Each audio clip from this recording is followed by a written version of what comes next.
Well, hello. Welcome, friend, to day 17 of our 30-day drawing adventure. I'm so glad you're back with me again today. And I have a question for you right off the bat. How did your third timed drawing go of the same subject matter? 3 days in a row, 5 minutes, 10 minutes, 20 minutes. How did it go? And what did you learn from it? We're going to talk about it in just a sec. Today, you're going to want to have your stuff eventually, but for sure, your drawings from the last 3 days. I would love to talk about those with you. See you in a sec.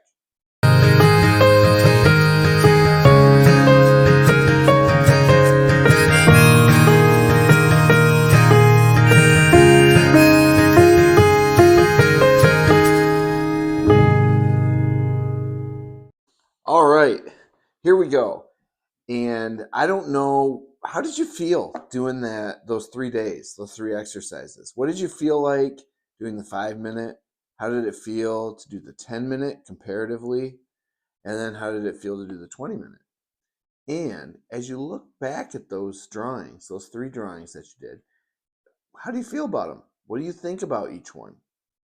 The first kind of assignment or challenge I have for you today is to write down some thoughts about each of those drawings and to kind of think about what you liked and didn't like about the specific drawings and then about the lengths of time. I have mine right here. And interestingly enough, I've had to do this before in art school and other things. I'll show them to you here one at a time, but they are on same pages, front and back, so I can't show them. I'll show them to you on the screen, all three in a row, but I'm going to flip through them right here. Here's my 5 minute drawing of some flowers that were my wife's for her birthday. And here is my 10 minute. And here is my 20 minute. And once again, my intention on these is not to discourage you if you don't like yours and think mine look better or something. You may have drawn way better ones than me. There's a good chance of that. But my point would not be to discourage you at all if you think you didn't do as well. That's not the point of this. The point of this exercise really had nothing to do with comparison or being good or whatever. It was to learn from yourself, from the process of being forced to do a drawing within a certain amount of time and kind of understanding what decisions need to be made in order to complete that drawing in a certain amount of time. And those decisions end up being very helpful for you as a drawer to just have in general, whether you're timed or not. The decisions of what to spend your time on and where to put the emphasis, or not losing the big picture of what you're drawing for the details of that are in it, which happened to me for a long time, still happens to me sometimes, happened to me in this exercise a little bit. I got focused on something and time ran out, put my pencil on, and I was like, oh my goodness, I completely didn't even spend any time on that. And so my guess is some of those things for you guys have to do with spacing on the page and working your way around, like uh what's your format for, or your plan for how to get that thing drawn in that amount of time. Is it to work your way around it, or is it to start vague in a general shape and then get closer and closer to the detail shape?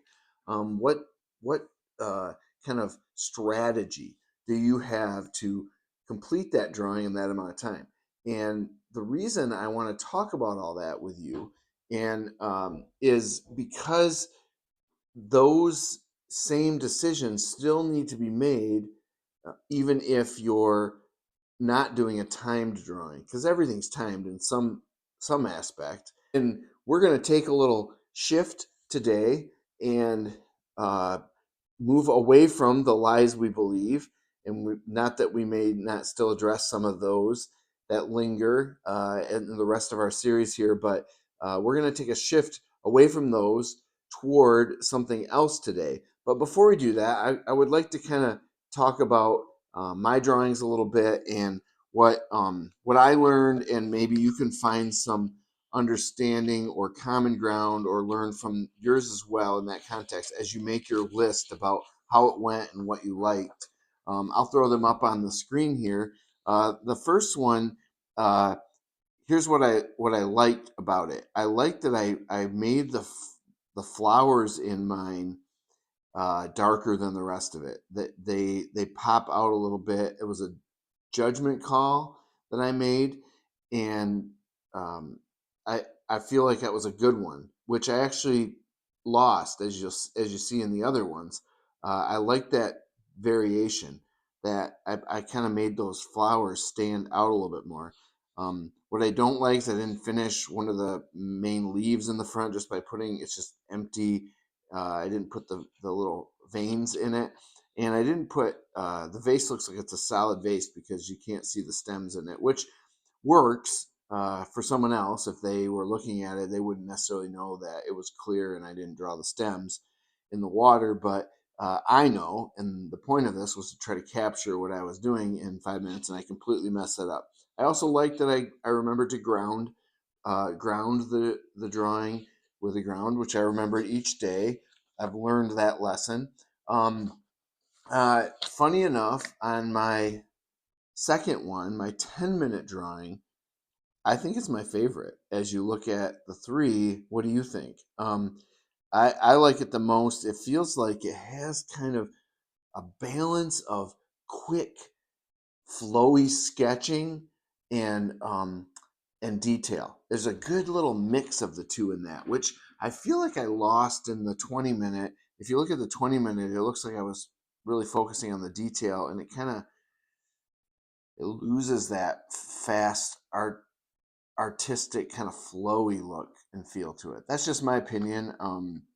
The point of this was not to produce um, a finished piece that you give somebody. This is an exercise to do those things I've already mentioned. So, with all that information, I would like you to evaluate your drawings and kind of write down a list of what you liked and what you didn't like about them, and kind of compare and contrast those three. This is going to be very useful for today. So, uh, going forward from today, I want to make another strong appeal to you, a strong case or argument to keep a sketchbook an ongoing like record of what you do in life. I like to kind of call it the journal sketchbook. This is more than just a collection of drawings with dates in the corner. What I want to encourage you to try to do is to kind of do snapshots of your life in a sketchbook. If you're at home and it's the middle of winter and you're droning through work or school in a stretch and it's kind of monotonous and boring, uh, find a moment in your day to draw something. Take a minute to draw. These exercises, drawing quickly. I was trying to kind of push you to be able to sit down and capture something in a moment, because what I would love for you to do is make it a regular habit of your life to capture snapshots of your day wherever you are, whatever you're doing, in your sketchbooks. And it's kind of like a journal so that you can look through it and kind of remember where you were and what you're doing. Now, this becomes even more of a value and importance when you go somewhere and when you travel, or you really go anywhere. This can be a kind of combination of you and like what you make. You're creating a drawing, right? And what you did. It's kind of like a 1-2 punch of those things. And uh, man, if a whole bunch of you could start that habit of keeping a sketchbook with you, and maybe some with supplies with you, or whatever supplies. um, that's where the name comes from, by the way. I think most of you probably figured that out. Our company called With is so you can have stuff with you. I would love it, whether you use our stuff or someone else's, whatever you like, uh, to keep stuff with you and keep a record of it. this is a very old tradition that I feel like is somewhat dying. We've got records and records and pages and pages of photos on our phones, which more or less do that. But we have we've kind of taken our uniqueness out of that. We've snapped photos, and that's wonderful. I don't suggest you stop doing that, but stopping for a moment to capture a sketch when you're somewhere. I have sketches from most of my trips that I've ever gone on, and they bring me right back to those moments, and they're kind of a record of what I did. And I will write notes around in the corner, and I am not even close to the first person to start doing this. This has been being done for hundreds of years, thousands of years, I'm sure. Right here, I have a kind of abridged copy of the Journals of Lewis and Clark. And in these journals, they have, mostly typed out stuff in here, but there are in here some really cool drawings from the actual journal pages of Lewis and Clark. And Lewis and Clark in the United States here, they were the kind of explorers that took a company of people on a commission from the president to go across the country and explore the West, find a connection through the mountains across the country. And along that way, they kept journals. And some of the men in their company kept journals, and they also kept journals. And they were not, by and large, one of the guys, uh, Gass, Patrick Gass, he was a decent artist. This is one of his drawings. And his stuff's better than Lewis and Clark's stuff. But here's another one from his, something about being chased in a tree by a bear and a scene that happened on their trip. But there are other ones. This one, I believe, was from the company also. But fish, there were so many records in their journals of the species, of things they encountered and the peoples they encountered and the maps they made of where they went.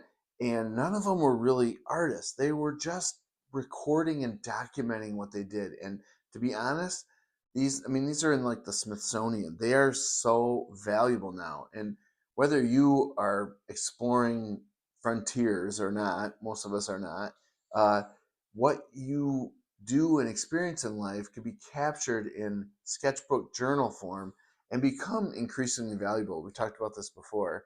Uh, I believe your ancestors going forward, your relatives, will find great value in the stuff in your sketchbooks when you leave them, if you should choose to make them and leave them to people. I have another one here of a woman who spent a lot of time in northern Africa and Algeria, and she just recorded a lot of what she saw and did in her journal pages, and they're just beautiful. I don't believe she ever really expected to for people to see these.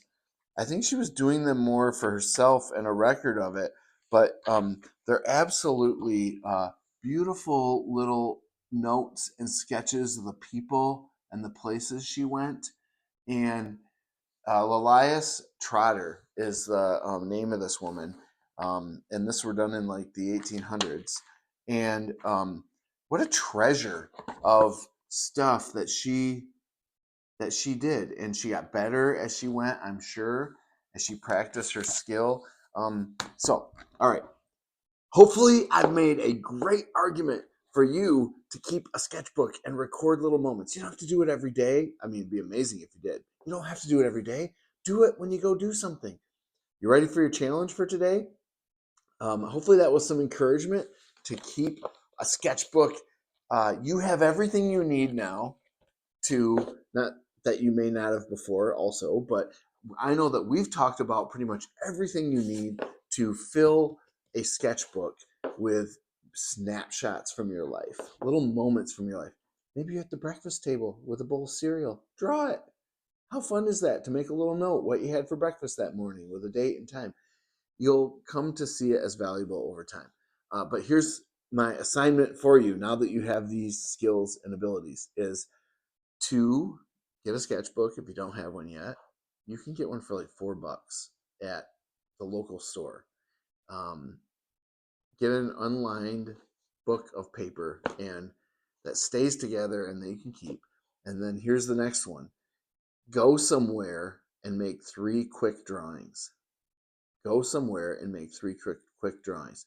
Now, you may be a kid and you're going to want to go to ask your parents to take you to the mall, the library, the zoo, whatever you can con them into taking you, wherever you can con them into taking you.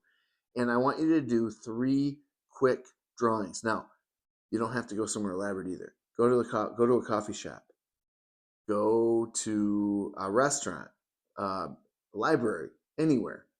Walk down your street and draw 3 scenes from your street that you're on. Just go somewhere and make 3 quick drawings. These are like in the 5 to 10 minute range, like we've forced ourselves to do. They don't have to be perfect. They don't have to look just like the thing. Use your skills and make a thing, and then make a note about where it was and what you did. And start the habit of recording snapshots of your life in a journal/sketchbook.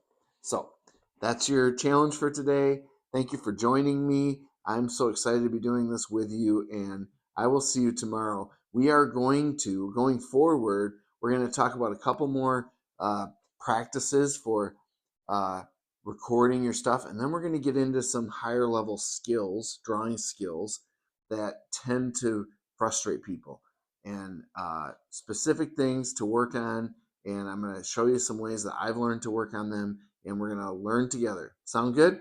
All right, wonderful. Go make your notes about your previous day's timed drawings, and then go make your other quick drawings somewhere. Go somewhere and make those. See you tomorrow.